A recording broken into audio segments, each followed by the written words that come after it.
السلام علیکم، میں ہوں شاہد اقبال اور آپ دیکھ رہے ہیں سیکرٹ فیکٹس۔ ناظرین کرام، آج کی کہانی کو مکمل طور پر سمجھنے کے لیے ہمیں 400 سال پیچھے کے صفحات کو کھولنا پڑے گا۔ آج بادشاہ کی سالگرہ ہے اور مغل روایات کے مطابق انہیں تولا جانا ہے۔ اس موقع پر برطانوی سفیر سر ٹامس رو بھی دربار میں موجود ہیں۔ تقریب پانی میں گرے ایک چوکور چبوترے پر منعقد کی جا رہی ہے۔ چبوتروں کے بیچوں بیچ ایک دیو ہیکل طلائی ورق منڈی ترازو نصب ہے۔ ایک پلڑے میں کئی ریشمی تھیلے رکھے ہوئے ہیں، دوسرے میں خود چوتھے مغل شہنشاہ نور الدین محمد جہانگیر احتیاط سے سوار ہوئے۔ بھاری لبادوں، تاج اور زر و جواہرات سمیت شہنشاہ جہانگیر کا وزن تقریباً 250 پاؤنڈ نکلا۔ ایک پلڑے میں ضلع الہی متمکن تھے، دوسرے میں رکھے ریشمی تھیلے باری باری تبدیل کیے جاتے رہے۔ پہلے مغل بادشاہ کو چاندی کے سکوں سے تولا گیا، جو فوراً ہی غریبوں میں تقسیم کر دیے گئے۔ اس کے بعد سونے کی باری آئی، پھر جواہرات، بعد میں ریشم اور آخر میں دوسرے بیش قیمت اجناس سے بادشاہ سلامت کے وزن کا تقابل کیا گیا۔ یہ وہ منظر ہے جو آج سے تقریباً ٹھیک 400 سال قبل مغل شہنشاہ نور الدین محمد جہانگیر کے دربار میں انگریز سفیر سر ٹامس رو نے دیکھا اور اپنی ڈائری میں قلم بند کر لیا۔ تاہم دولت کے اس خیرہ کن مظاہرے نے سر ٹامس کو شک میں ڈال دیا کہ کیا بند تھیلے واقعی ہیرے جواہرات یا سونے سے بھرے ہوئے ہیں، کہیں ان میں پتھر تو نہیں۔ سوال یہ ہے کہ ایک دور دراز کے چھوٹے سے جزیرے پر مشتمل ملک کا سفیر اس ہندوستان میں کیا کر رہا تھا؟ دراصل سر ٹامس ایک خاص مشن پر ہندوستان آئے تھے۔ ان کی کوشش تھی کہ وہ کسی نہ کسی طرح جہانگیر سے ایک معاہدے پر دستخط کروا لیں، جس کے تحت ایک چھوٹی سی برطانوی کمپنی کو ہندوستان میں تجارتی حقوق حاصل ہو جائیں۔ لیکن جیسا کہ سر ٹامس کی طویل ڈائری سے پتہ چلتا ہے، یہ کام اتنا آسان نہیں ثابت ہوا اور اس سلسلے میں مطمئن انگریز سفیر کو سخت پاپڑ بیلنا پڑے۔ اس کی وجہ یہ تھی کہ مغل شہنشاہ پوری دنیا میں صرف ایران کے صفوی بادشاہ اور عثمانی خلیفہ کو اپنا مد مقابل سمجھتے تھے۔ ان کی نظر میں انگلستان ایک چھوٹا سا بے وقت جزیرہ تھا۔ اس کے کسی معمولی بادشاہ کے ساتھ برابری کی سطح پر معاہدہ کرنا ان کی شان کے خلاف تھا۔ تاہم سر ٹامس نے ہمت نہیں ہاری اور وہ 3 سال کی انتھک محنت، سفارتی دو پیچ اور تحفے تحائف دے کر جہانگیر سے تو نہیں، البتہ ولی عہد شاہ جہاں سے آج سے ٹھیک 400 سال قبل اگست 1618 میں ایک معاہدے پر دستخط کروانے میں کامیاب ہو گئے، جس کے تحت اس کمپنی کو سورت میں کھل کر کاروبار کرنے کی اجازت مل گئی۔ ناظرین کرام، ویڈیو میں آگے بڑھنے سے پہلے آپ سے درخواست ہے کہ اگر ابھی تک آپ نے ہمارا چینل سبسکرائب نہیں کیا تو چینل کو سبسکرائب کر لیں اور ساتھ میں موجود گھنٹی کے بٹن کو بھی دبا دیں، اور اگر آپ کو ویڈیو اچھی لگتی ہے تو اس کو لائک کریں اور دوستوں کے ساتھ شیئر کریں۔ ناظرین کرام، اس کمپنی کا نام ایسٹ انڈیا کمپنی تھا اور یہ واقعہ اس کی تاریخ میں سنگ میل کی حیثیت رکھتا ہے۔ یہ پہلا موقع تھا کہ مغل حکومت نے براہ راست ایک یورپی ملک کے ساتھ باقاعدہ تجارتی معاہدہ کر کے اس کی ایک کمپنی کو مراعات دی تھی اور یوں اسے ہندوستان میں قدم جمانے کا پروانہ مل گیا تھا۔ یہ کچھ ایسا ہی واقعہ تھا جیسے مشہور کہانی کے اونٹ کو بدھو نے اپنے خیمے میں سر داخل کرنے کی اجازت دے دی تھی۔ سر ٹامس رو کو جہانگیر کے ساتھ دوسرے پلڑے میں تلنے والی دولت پر یقین کرنے میں حیرت ہوئی تھی، لیکن ان کے طے کردہ معاہدے کے نتیجے میں برطانیہ اگلے 350 برسوں میں ہندوستان سے جو دولت سمیٹ کر لے گیا، اس کے بارے میں ماہرین معاشیات نے کچھ تخمینے لگانے کی کوشش ضرور کی ہے۔ اس کا ذکر آگے چل کر آئے گا، پہلے یہ دیکھتے ہیں کہ ایسٹ انڈیا کمپنی اور برطانوی راج کے ہندوستان پر اقتدار کے دوسرے اثرات کیا مرتب ہوئے، جو محض دولت لوٹنے سے کہیں زیادہ بھیانک تھے۔ امریکی تاریخ دان میتھیو وائٹ نے the great book of herbal things کے نام سے ایک کتاب لکھی، جس میں انہوں نے تاریخ کی 100 بدترین سفاکیوں کا جائزہ پیش کیا ہے، جن کے دوران سب سے زیادہ انسانی جانیں ضائع ہوئیں۔ اس کتاب میں تاریخ کی چوتھی بدترین سفاکی کی برطانوی دور میں ہندوستان میں آنے والے قحط ہیں، جن میں وائٹ کے مطابق 2 کروڑ 66 لاکھ ہندوستانیوں کی جانیں ضائع ہوئیں۔ ناظرین کرام، اس تعداد میں وائٹ نے دوسری جنگ عظیم کے دوران بنگال میں آنے والے قحط کو شمار نہیں کیا، جس میں 30 سے 50 لاکھ کے قریب لوگ مارے گئے تھے۔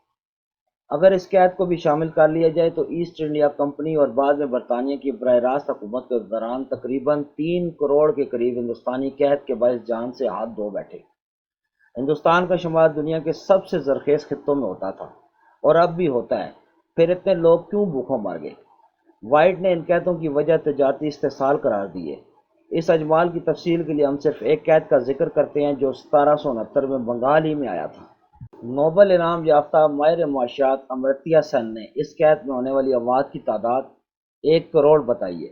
اس دور کا ایک منظر ایک انگریزی کی زبانی دیکھیے۔ کئی لاکھ لوگ چند بقیہ ہفتوں تک زندہ رہنے کی اس لیے آس میں مر گئے جو انہیں فصل تیار ہونے تک گزارنے تھے۔ ان کی آنکھیں ان فصلوں کو تکتی رہ گئیں جنہیں اس وقت پکنا تھا جب انہیں بہت دیر ہو جاتی۔ فصلیں تو اپنے وقت پر تیار ہوئیں لیکن اس وقت تک واقعی بہت دیر ہو چکی تھی۔ 1769 کی یہی کہانی پونے 200 سال بعد ایک بار پھر مشرقی بنگال میں دہرائی گئی۔ ٹائمز آف انڈیا اخبار 16 نومبر 1943 کا تراشا۔ مشرقی بنگال میں ایک ہولناک مگر عام منظر یہ تھا کہ نصف صدی کی سب سے شاندار فصل کے دوران پڑا ہوا گلا سڑا کوئی انسانی ڈھانچہ نظر آ جاتا تھا۔ ہندوستان میں آنے والے ایک خوفناک قحطوں کی بنیادی وجہ اس قدر بے رحمانہ استحصال، اجناس کی غیر متوازن درآمد اور عین قحط کے دوران ظالمانہ طریقوں سے مہنگے ٹیکسوں کی وصولی تھی کہ بھوک سے ہلاک ہوتے کسان انہیں ادا نہیں کر سکتے تھے۔ حکومت مرتے ہوئے لوگوں سے بھی ٹیکس وصول کرنے پر تلی رہتی تھی۔ ایک چھوٹی سی کمپنی اتنی طاقتور کیسے ہوگی کہ ہزاروں میل دور کسی ملک میں کروڑوں لوگوں کی زندگیوں اور موت پر قادر ہو جائے؟ اس کے لیے ہمیں تاریخ کے چند مزید صفحے پلٹنا ہوں گے۔ 1948 میں پرتگیزی مہم جو واسکو ڈے گاما نے افریقہ کے جنوبی کونے سے راستہ ڈھونڈ کر ہندوستان کو سمندری راستے کے ذریعے یورپ سے منسلک کر رکھا تھا، آنے والے اشروں کے دوران دھونس، دھمکی اور دنگا فساد کے جو بے جا استعمال کر کے پرتگیزی بحر ہند کی تمام تجارت پر قابض ہو گئے اور دیکھتے ہی دیکھتے پرتگال کی قسمت کا سورج نصف آسمان پر جگمگانے لگا۔ ان کی دیکھا دیکھی ولندیزی بھی اپنے توپ بردار بحری جہاز لے کر بحر ہند میں آ دھمکے اور دونوں ملکوں کے دوران جوتم پذیرا ہونے لگی۔ انگلستان یہ سارا کھیل بڑے غور سے دیکھ رہا تھا، بھلا وہ اس دوڑ میں کیوں پیچھے رہ جاتا۔ چنانچہ ملکہ الزبتھ نے ان دو ملکوں کے نقش قدم پر چلتے ہوئے دسمبر 1600 میں ایسٹ انڈیا کمپنی قائم کروا کر اسے ایشیا کے ملکوں کے ساتھ بلا شرکت غیر تجارت کا اجازت نامہ جاری کر دیا۔ لیکن انگریزوں نے ایک کام کیا جو ان سے پہلے آنے والے دو یورپی ملکوں سے نہیں ہو سکتا تھا۔ انہوں نے صرف جنگ آمیز تجارت پر ساری توانائیاں صرف نہیں کی بلکہ سفارت کاری پر بھی بھرپور توجہ دی۔ یہی وجہ ہے کہ انہوں نے ٹامس رو جیسے منجے ہوئے سفارتکار کو ہندوستان بھیجا تاکہ وہ ایسٹ انڈیا کمپنی کے بند دروازے کھول سکے۔ مغلوں کی طرف سے پروانہ ملنے کے بعد انگریزوں نے ہندوستان کے مختلف ساحلی شہروں میں ایک کے بعد ایک تجارتی اڈے قائم کرنا شروع کر دیے جنہیں فیکٹریاں کہا جاتا تھا۔ ان فیکٹریوں سے انہوں نے مسالہ جات، ریشم اور دوسری مصنوعات کی تجارت شروع کر دی جس میں انہیں زبردست فائدہ تو ہوتا رہا لیکن جلد ہی معاملات محض تجارت سے آگے بڑھ گئے۔ چونکہ ایسٹ انڈیا کمپنی کی دوسرے یورپی ملکوں سے اکثر جنگیں چلتی رہتی تھیں اور یہ ایک دوسرے کا مال لوٹنے میں کوئی آر محسوس نہیں کرتے تھے، اس لیے انگریزوں نے اپنی فیکٹریوں میں بڑی تعداد میں مقامی سپاہی بھرتی کرنے شروع کر دیے۔ زیادہ وقت نہیں گزرا تھا کہ یہ فیکٹریاں پھیل کر قلعوں اور چھاونیوں کی صورت اختیار کر گئیں۔ جب کمپنی کی فوجی اور مالی حالت مضبوط ہوئی تو اس کے اہلکار مقامی ریاستوں کے آپسی لڑائی جھگڑوں میں ملوث ہونے لگے۔ کسی راجے کو سپاہیوں کے دستے بھجوا دیے، کسی نواب کو اپنے حریف کو زیر کرنے کے لیے توپیں دے دی تو کسی کو سخت ضرورت کے وقت پیسہ ادھار دے دیا۔ اس جوڑ توڑ کے ذریعے انہوں نے رفتہ رفتہ اپنے پنجے ساحلی علاقوں سے دور تک پھیلا دیے۔ مسلسل پھیلاؤ کے سفر میں سب سے اہم موڑ 1757 میں لڑی جانے والی جنگ پلاسی سے ہے جس میں ایسٹ انڈیا کمپنی کے ایک کلرک رابرٹ کلائیو کے 3000 سپاہیوں نے بنگال کے نواب سراج الدولہ کی 50,000 فوج کو شکست دے دی۔ کیسے شکست دی یہ کہانی مطالعہ پاکستان میں کتاب میں درج ہے۔ بس اس کہانی کے اخلاقی نتیجہ یاد رکھیے کہ جنگ کے بعد کلائیوں نے سراج الدولہ کا صدیوں کا جمع کردہ خزانہ سمندری جہازوں میں لدوا کر بالکل اسی طرح لندن پہنچا دیا جس طرح 18 سال قبل نادر شاہ دہلی کے دولت دونوں ہاتھوں سے نچوڑ کر ایران لے گیا تھا۔ لیکن کلائیوں نے تمام دولت شاہی خزانوں میں جمع نہیں کروائی بلکہ اپنے لیے بھی کچھ حصہ رکھ لیا جس کی مالیت آج کل کے حساب سے 3 کروڑ ڈالر بنتی ہے۔ اس رقم سے اس نے برطانیہ میں ایک شاندار محل بنوایا اور وسیع جاگیر خریدی جس کا نام پلاسی رکھا۔ یہی نہیں، اس نے پیسہ دے کر نہ صرف اپنے لیے بلکہ اپنے باپ کے لیے بھی پارلیمان کی نشست خرید لی۔ بعد میں اسے سر کا خطاب بھی عطا کر دیا گیا۔ لیکن اسی دوران بنگال میں آنے والے خوفناک قحط اور اس کے نتیجے میں صوبے کی 1/3 آبادی کے فنا ہو جانے کی خبریں انگلستان پہنچنا شروع ہو گئی جن کا سبب لارڈ کلائیو کی پالیسیوں کو قرار دیا گیا۔ لارڈ صاحب پر انگلیاں اٹھنے لگیں، چہ مگوئیاں ہونے لگیں، کرتے کرتے نوبت پارلیمان میں قرارداد پیش ہونے تک جا پہنچی۔ یہ قرارداد تو خیر منظور نہیں ہو سکی، کیونکہ اس زمانے میں پارلیمان کے ایک چوتھائی کے لگ بھگ ارکان کے خود ایسٹ انڈیا کمپنی میں سے تھے۔ بحث کے دوران کلائیو نے کثر نفسی سے کام لیتے ہوئے اپنی وسیع و عریض دولت کے بارے میں کہا کہ میں تو خود سخت حیران ہوں کہ میں نے ہاتھ اس قدر ہلا کیوں رکھا، ورنہ وہ چاہتے تو اس سے کہیں زیادہ مال و زر سمیٹ کر لا سکتے تھے۔ تاہم ہندوستان میں برپا ہونے والی قیامت کے اثرات کسی نہ کسی حد تک کلائیو کے دل و دماغ پر اثر انداز ہونے لگے، اور اس نے بڑی مقدار میں افیم کھانا شروع کر دی۔ نتیجہ یہ نکلا کہ وہ 1774 میں اپنے کمرے میں پراسرار حالت میں مردہ پائے گئے۔ یہ معمہ تو آج تک حل نہیں ہو سکے کہ آیا کلائیو نے خودکشی کی تھی یا افیم کی زیادہ خوراک جان لیوا ثابت ہوئی، لیکن یہ بات بالکل واضح ہے کہ اس کے ہندوستان میں حکمت عملی کے بعد ایسٹ انڈیا کمپنی جس راستے پر چل نکلی وہ ہندوستان کی آزادی کے لیے ضرور جان لیوا ثابت ہوئی۔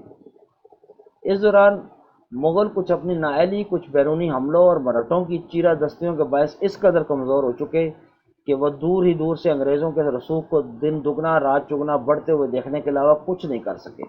چنانچہ جنگ پلاسی کے صرف نصف صدی بعد ایسٹ انڈیا کمپنی کی سپاہ کی تعداد 2.5 لاکھ سے تجاوز کر گئی، اور انہوں نے بنگال سے نکل کر ہندوستان کے بڑے حصے پر اپنا تسلط قائم کر لیا۔ نوبت یہاں تک پہنچی کہ 1803 کے آتے آتے دہلی کے تخت پر بیٹھا مغل شہنشاہ Shah Alam East India company کا وظیفہ خوار بن کر رہ گیا۔ ایک زمانہ تھا کہ اسی شاہ عالم کے پرکھ جنگیر کے آگے وزیر سفیر تامس رو گھٹنوں کے بل جھکتا تھا۔ اب یہ حالت تھی کہ اسے ایسٹ انڈیا کمپنی کے ایک کلرک کو جھک کر پورے بنگال کا اختیار نامہ پیش کرنا پڑا۔ ایک حیرت انگیز بات یہ ہے کہ یہ سارا کام برطانوی حکومت نے نہیں بلکہ ایسٹ انڈیا کمپنی نے کیا، جس کا صرف ایک اصول تھا: ہر ممکن ہتھ کنڈے استعمال کر کے اپنے حصے داروں کے لیے زیادہ سے زیادہ منافع کمانا۔ یہ کمپنی لندن کے ایک علاقے میں ایک چھوٹی سی عمارت میں کام کرتی تھی، اور قیام کی ایک صدی کے بعد بھی اس کے مستقل ملازمین کی تعداد صرف 35 تھی۔ لیکن اس کے باوجود دنیا کی تاریخ میں کوئی کمپنی ایسی نہیں گزری جس کے پاس اس قدر طاقت ہو۔ اگر آپ کو شکایت ہے کہ آج کی ملٹی نیشنل کمپنیاں بہت طاقتور ہو گئی ہیں اور وہ ملکوں کی پالیسیوں پر اثر انداز ہو رہی ہیں، تو آپ ذرا تصور کیجئے کہ گوگل، فیس بک، ایپل، مائکروسافٹ اور سامسنگ مل کر ایک کمپنی بن جائیں جس کے پاس اپنے جدید ترین ہتھیاروں سے لیس فوج ہو، اور جو ملک ان کی مصنوعات خریدنے سے انکار کرے یہ کمپنی اس پر چرچ دوڑے۔ ایسٹ انڈیا کمپنی نے بالکل یہی کام چین کے ساتھ کیا۔ اوپر ہم نے لارڈ کلائیو کے افیم کے ہاتھوں موت کا ذکر کیا تھا۔ یہ افیم ایسٹ انڈیا کمپنی ہندوستان میں اگاتی تھی، لیکن ساری کی ساری اس کے عہدیدار نہیں کھا جاتے تھے، بلکہ اس کا بڑا حصہ چین لے جا کر مہنگے داموں بیچا جاتا تھا۔ جب چینیوں کو احساس ہوا کہ یہ تو ہمارے ساتھ گھپلا ہو رہا ہے، تو انہوں نے مزید افیم خریدنے سے معذرت کر لی۔ کمپنی اپنے منافع میں کمی کیسے برداشت کرتی؟ اس نے 1839 میں چند توپ بردار جہاز چین بیچ کر چین کا دقیانوسی بحری بیڑا تہس نہس کر دیا۔ چینی شہنشاہ نے اپنی غلطی تسلیم کرتے ہوئے نہ صرف افیم کی درآمد پر پابندی اٹھا دی بلکہ بطور جرمانہ ہانگ کانگ کی برطانیہ کے حوالہ کر کے دے دیا، جو 1997 میں کہیں جا کر واپس چین کو ملا۔ ناظرین کرام، اس دوران ایسٹ انڈیا کمپنی نے ہندوستان میں اپنی پیش قدمی جاری رکھی، اور ایک کے بعد ریاست، ایک کے بعد ایک راجواڑہ ان کی جھولی میں گرتا رہا۔ 1818 میں انہوں نے مراٹھوں کو سلطنت ہتھیا دی۔ اس کے بعد اگلے چند اشروں میں سکھوں کو شکست دے کر تمام مغربی ہندوستان یعنی آج کے پاکستان پر بھی قابض ہو گئی۔ اب درہ خیبر سے لے کر برما اور ہمالیہ کی برفانی چوٹیوں سے لے کر راس کماری تک ان کا راج تھا۔ اب اونٹ نے خیمے میں گھس کر بدھو کو مکمل طور پر بے دخل کر دیا تھا۔ معاملات یوں ہی چلتے رہے، لیکن پھر بدقسمتی نے گھیرے ڈال دیے۔ 1857 میں کمپنی کے اپنے ہی تنخواہ دار سپاہیوں نے بغاوت کر دی، جس کے دوران بڑے پیمانے پر خون خرابہ ہوا۔ اس زمانے میں اخبار عام ہو گئے تھے، اس ساری گڑبڑ کی خبریں انگلستان تک جا پہنچی۔ ہوتے ہوتے کمپنی کا تاثر برطانیہ میں اتنا خراب ہو گیا کہ بالآخر پارلیمان کو عوامی دباؤ کے زیر اثر کمپنی کو قومیانے کا فیصلہ کرنا پڑا، اور ہندوستان براہ راست برطانوی حکومت کی علمبرداری آ کر ملکہ وکٹوریہ کے تاج کا سب سے درخشاں ہیرا بن گیا۔ ایسٹ انڈیا کمپنی پھر بھی چند سال گھسٹ گھسٹ کر زندگی گزارتی رہی، لیکن کب تک؟ آخر یکم جون 1874 کو 350 سال کی طویل شان و شوکت کے بعد یہ کمپنی تحلیل ہو گئی۔ کمپنی کے خاتمے پر اس زمانے میں ٹائمز اخبار نے جو نوٹ لکھا تھا وہ کمپنی کی تاریخ کی عمدہ ترجمانی کرتا ہے۔ اس کمپنی نے جو کارہائے نمایاں سر انجام دیے وہ بنی نوع انسان کی تاریخ میں کسی اور تجارتی کمپنی کے حصے میں نہیں آ سکے، نہ ہی آئندہ آنے والی برسوں میں امکان ہے کہ کوئی اور اس کمپنی کی کوشش بھی کر پائے گا۔ ٹائمز کا قصیدہ اپنی جگہ، لیکن لگتا یہی ہے کہ شاید انگریزوں کو اپنی اس کمپنی کے کارہائے نمایاں پر کچھ زیادہ فخر نہیں ہے، کیونکہ آج لندن میں لیڈن ہال اسٹریٹ پر جس جگہ کمپنی کا ہیڈ کوارٹر تھا، وہاں ایک بینک کی چمچماتی عمارت کھڑی ہے، اور کہیں کوئی یادگار، کوئی مجسمہ، حتیٰ کہ کوئی تختی تک نصب نہیں ہے، نہ کوئی جنازہ اٹھا، نہ کہیں مزار بنا۔ کمپنی کی کوئی جسمانی یادگار ہو نہ ہو، اس نے جو کام کیے ان کے اثرات آج تک محسوس کیے جا سکتے ہیں۔ شاید یہ بات بہت سے لوگوں کے لیے حیرت کا باعث ہو کہ اس کمپنی کے غلبے سے پہلے اورنگزیب عالمگیر کے دور میں ہندوستان دنیا کا امیر ترین ملک تھا اور دنیا کے کل جی ڈی پی کا 1/4 حصہ پیدا کرتا تھا، جبکہ اسی دوران انگلستان کا حصہ صرف 2% تھا۔ ہندوستان کی زمین زرخیز اور ہر طرح کے وسائل سے مالا مال تھی، اور لوگ محنتی اور ہنرمند تھے۔ یہاں پیدا ہونے والے سوتی کپڑے اور ململ کی مانگ دنیا بھر میں تھی، جبکہ جہاز رانی اور اسٹیل کی صنعت بھی ہندوستان کا کوئی ثانی نہیں تھا۔ یہ ساری صورتحال جنگ پلاسی کے بعد بدل گئی، اور جب 1947 سے انگریز یہاں سے گئے تو سکندر کے برعکس ان کی جھولی میں بھری ہوئی اور ہندوستان کے ہاتھ خالی تھے۔ انڈیا کے سابق وزیر اعظم اور ماہر اقتصادیات منموہن سنگھ نے اسی طرف اشارہ کرتے ہوئے کہا تھا، اس میں کوئی شک نہیں کہ سلطنت برطانیہ کے خلاف ہماری شکایات کی ٹھوس بنیاد پر موجود ہے۔ 1700 میں انڈیا تنہا دنیا کی 22.6% دولت پیدا کرتا تھا، جو تمام یورپ کے مجموعی حصے کے تقریباً برابر تھی، لیکن یہی حصہ 1952 میں گر کر صرف 3.8% رہ گیا۔ 20ویں صدی کے آغاز پر تاج برطانیہ کا سب سے درخشاں ہیرا در حقیقت فی کس آمدنی کے حساب سے دنیا کا غریب ترین ملک بن گیا تھا۔ اب اس سوال کی طرف آتے ہیں کہ انگریزوں کے 200 سالہ استحصال نے ہندوستان کو کتنا نقصان پہنچایا۔ اس سلسلے میں مختلف لوگوں نے مختلف اندازے لگانے کی کوشش کی ہے۔ ان میں سب سے زیادہ قرین قیاس ماہر معاشیات اور صحافی منہاج مرچنٹ کی تحقیق ہے۔ ان کے مطابق 1757 سے لے کر 1947 تک انگریزوں کے ہاتھوں ہندوستان کو پہنچنے والی مالی دھچکے کی کل رقم 2015 کے زر مبادلہ کے حساب سے 30 خرب ڈالر بنتی ہے۔ ذرا ایک منٹ روک کر اس رقم کا احاطہ کرنے کی کوشش کریں۔ اس کے مقابلے پر نادر شاہ بیچارے کو دہلی سے صرف 143 ارب ڈالر لوٹنے ہی پر اکتفا کرنی پڑی تھی۔ 400 سال پہلے جہانگیر کے دربار میں انگریز سفیر کو شک گزرا تھا کہ آیا واقعی ہندوستان امیر ہے کہ اس کے شہنشاہ کو سونے، چاندی اور ہیرے جواہرات میں تولا جا سکتا ہے، اور کہیں دوسرے پلڑے میں درباریوں نے ریشم کی تھیلیوں میں پتھر تو نہیں ڈال دیے۔ اگر کسی طرح سر ٹامس رو کو واپس لا کر انہیں یہ اعداد و شمار دکھا دیے جائیں تو شاید ان کی بدگمانی ہمیشہ کے لیے دور ہو جائے۔ ناظرین کرام، آج کی ویڈیو کے بارے میں کمنٹ باکس میں ضرور اپنی رائے کا اظہار کیجیے گا۔ آج کے لیے اتنا ہی، پھر ملیں گے ایک نئی ویڈیو کے ساتھ، تب تک کے لیے اللہ حافظ۔